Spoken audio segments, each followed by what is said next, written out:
welcome to this week's episode of Get on the Line. I'm your host, Schumacher.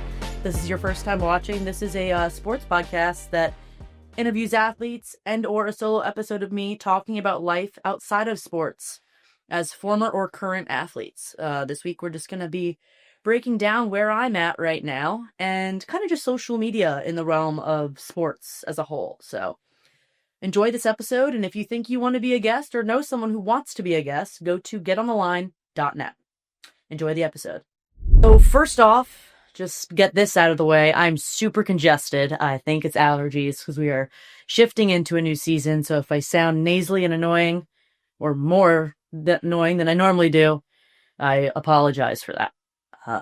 But yeah, now that we tackled that, we can move on. So, if you haven't guessed this is going to be a solo episode today. I am back home on Long Island, officially done with grad school. Insert claps. Yes, thank you guys. It means a lot. I know you were all rooting for me. Officially looking for employment. Anyone got a job? Open to network. Thank you. But during my time in Providence, I was working with a news station covering Patriots training camp. I saw a completely different fan base than I've ever seen before because I'm a lifelong Jets fan.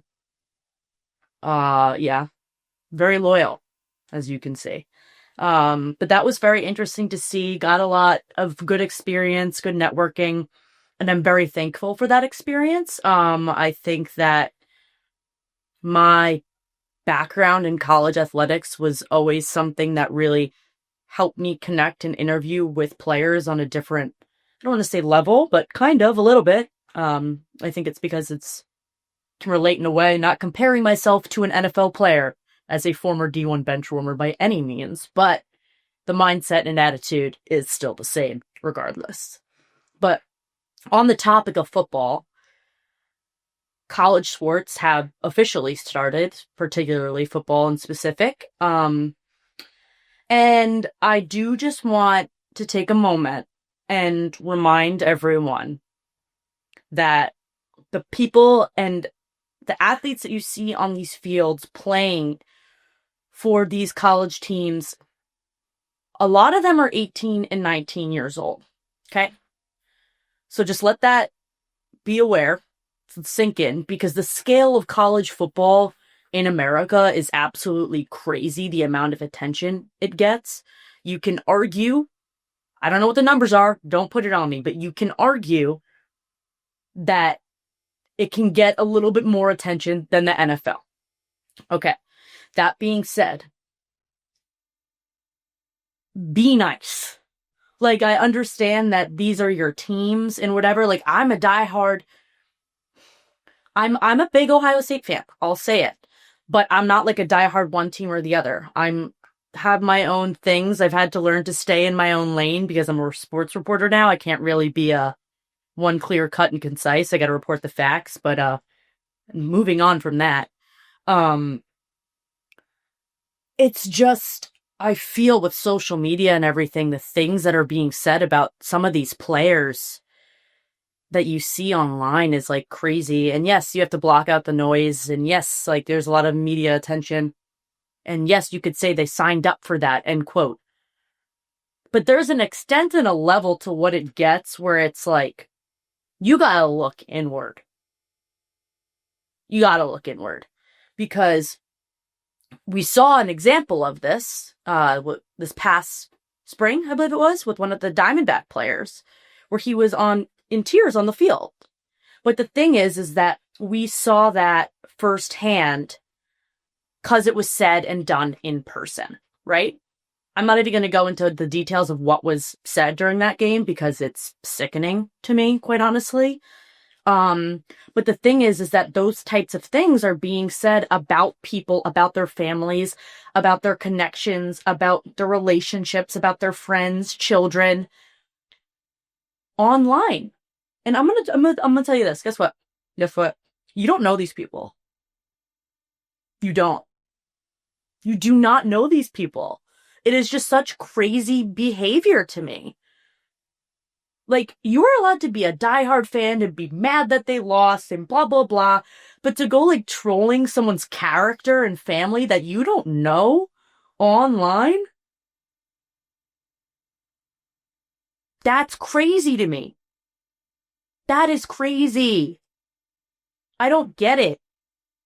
And it's like, there's only so much you can take mentally from that as an athlete. Like, I can't personally speak on it because, I mean, I played at a smaller Division One school, and I played women's lacrosse. That does not get nearly the same amount of media attention as half of other college sports. So I can't speak on it. But like, just take a second and think, like, would you say that to their face? Some of you are gonna bust out your chest and be like, yeah, I would say that to their face anyway. They still won D1 and you're saying it from the stands. Okay, so let's just... I know you would have went pro. Yeah, I know you would have went pro if it wasn't for the paper cut you got in the second grade. I know that, and I'm very deeply sorry for you. But we do have to start taking accountability for that type of behavior. It's not okay. That person who behaved that way at the Diamondbacks game got ejected, and I think he's actually permanently banned. Do not quote me on that, but I think there is some type of something going on.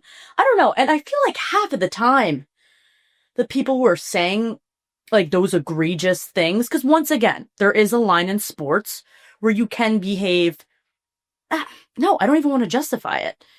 We're allowed to be fan and you're allowed to be upset and you're allowed to, you have your fandom things and sometimes fans take it too far.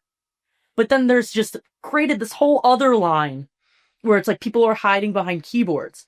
But the thing is, of what I'm trying to get at also is, I feel like half of the time, it's because of like a parlay. Because you're pissed because you lost your parlay.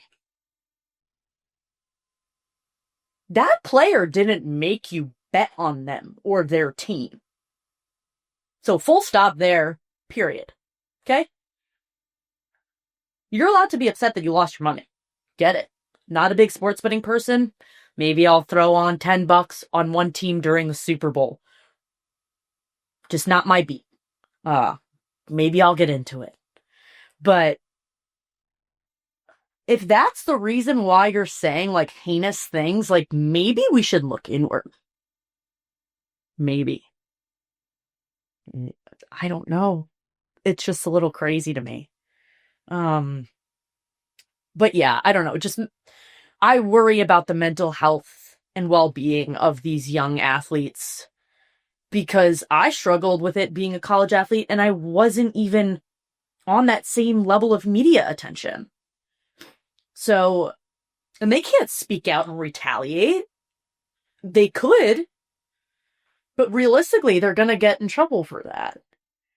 So, just, I mean, I'm gonna sound like a full mom here talking to like a 2-year-old, but like, just like think before you type. You know? Like, be a sports fan, have some fun. You're allowed to get mad, but remember that these are people too. They have feelings, they have emotions. They read what you said.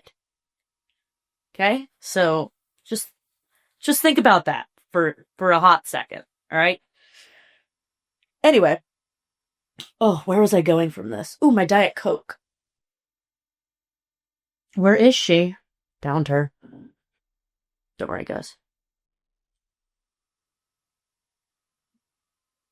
Enough of that rant, but that's just been something I've been thinking about a lot recently, quite honestly. So, I do have to address Taylor Swift and Travis are engaged. I know that this happened 3 days ago, but I'm just like still not over it. Yeah. I'm obsessed. I like literally get emotional thinking about it. Like, I know her, I don't.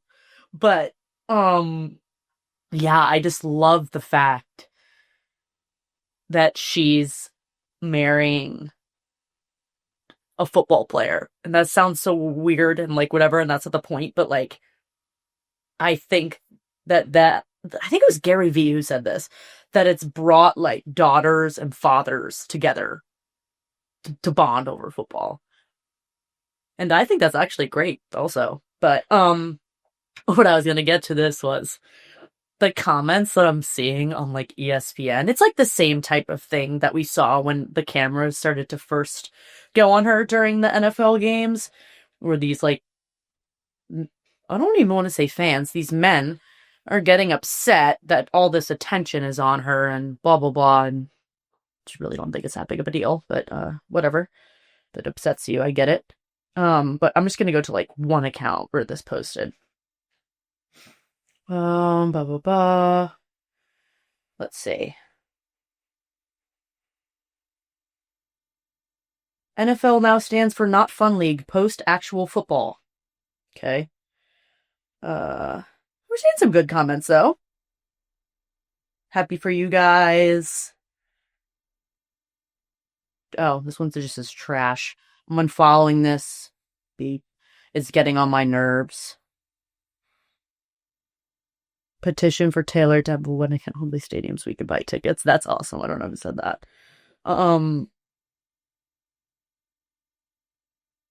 Someone said, man, the NFL is just seeing money at this point. I mean, I'm happy for them, but at this point, we get it. Okay. So that's just one account. There was one, I think I'm at ESPN. These are all just comments, by the way. Let's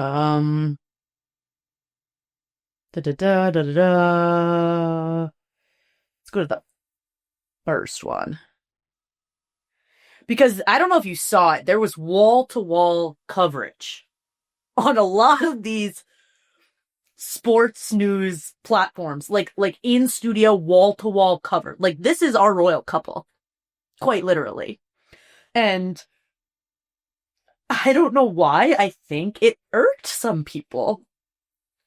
Oh, see, like this, like the who cares button. Thought ESPN was news about sports. If I wanted entertainment, I would follow TMZ. It's get this off my phone now, period. So this is where I wanted to go with this, right? It's just one of those things where it's like, the more you say, like, you don't care about it, I just feel like you care. You seem to care a lot, actually. Like, the more you go and comment on that type of stuff, makes me feel like you care more about Taylor Swift and Travis Kelce. Quite honestly. And it's laughable, a little bit. But how many times can I say in the span of 45 minutes? Let's count. Well, again. But mainly, I just think that I don't know where it comes from. It seems to be like in the same vein of people getting mad that they're posting about male cheerleaders. But it's not even that either. It's just like, I don't really get why there's such a deep hatred for some of these people. Like, I get it, it's on an account. It's 4 posts. An NFL player got engaged, okay? It got posted on NFL's Instagram and ESPN's Instagram. Because a NFL player got engaged. And it's to Taylor freaking Swift. Yeah, it's getting plastered everywhere.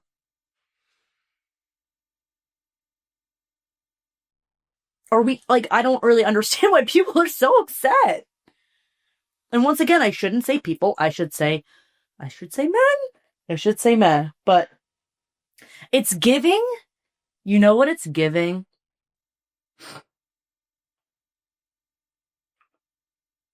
It's giving like when a girl or just someone is casually wearing like a sports team shirt.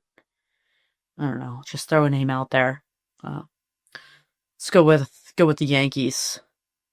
Someone's wearing like that shirt out, and then you have some dude come up to her and is like, name 5 players.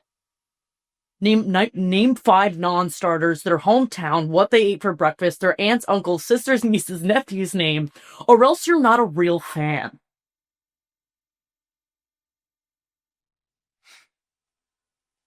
Guys. Someone could be a casual fan of something. It's not an attack on your team or like a bandwagon thing. If someone just bought a t-shirt from Target or because they saw it like and it was $5 and they thought it was cute and they can't name like the second O-line. Like, I don't know. It's just like so passive aggressive. And when I hear it, it makes my skin crawl. Like, someone can go to a football game, a baseball game, a basketball game, whatever, and not be a diehard fan. It's called being there for the experience. It's like if I go to a concert the tickets are cheap, or my parents have an extra ticket or something, they're like, hey, you want to go? I'm not going to not go because I don't know the band, because I haven't been following them since they were playing at dive bars. I'm going for the experience and for the fun. Like, everyone's there for a good time. It's not that deep, I fear. Unless people feel otherwise, but I just don't think it's that deep. Next time I see a dude wearing like a shirt that's like a band or like a singer or like even like a product. Let's go with the product. A product would even be better. I'm going to ask them where their main factory is based, what ingredients are used, and where is their most product revenue. Okay. And if they don't know the answer, they don't like that product. Okay? They're faking it. How about that? No, I would never actually do that. It's like how I think it's really funny to go up to frat boys. Wow, I'm so congested. Like finance bros, if you will. And like, I know the answer to this. I do know the answer to this. I just think it's really funny to go up to them. Some of them are like my guy friends. I'm just like, I don't get it. Like, why can't we just print more money?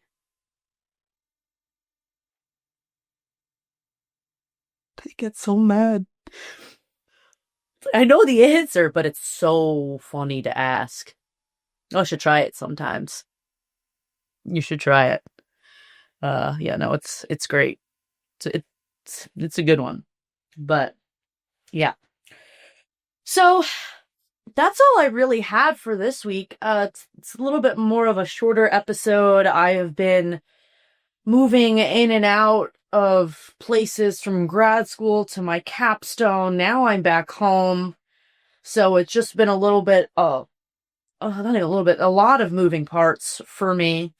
I'm basically home now, applying for jobs, doing some freelance stuff, calling games. Just called a soccer game last week for play-by-play, and then I'm doing some field hockey stuff and basketball as well coming up. So, yeah. But this will be the most consistent thing as of right now. So, I hope everyone enjoys the rest of their summer leading into Labor Day weekend. It's very scary that is, what, when this comes out, 3 days away? Math. Friday, Saturday, Sunday, Monday, 4 days away. 4. Yeah, really don't want summer to be over. But that does mean the start of some good college football. The first couple weeks are always a little bit hazy. So, once we get into the thick of it, late September, we'll get some better games. Get excited. All right.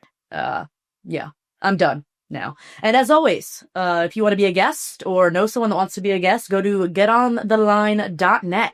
Don't ask me why it's .net. It was the only thing that was available. All right. Or shoot me a DM. Okay, I'm going to shut up now. Bye.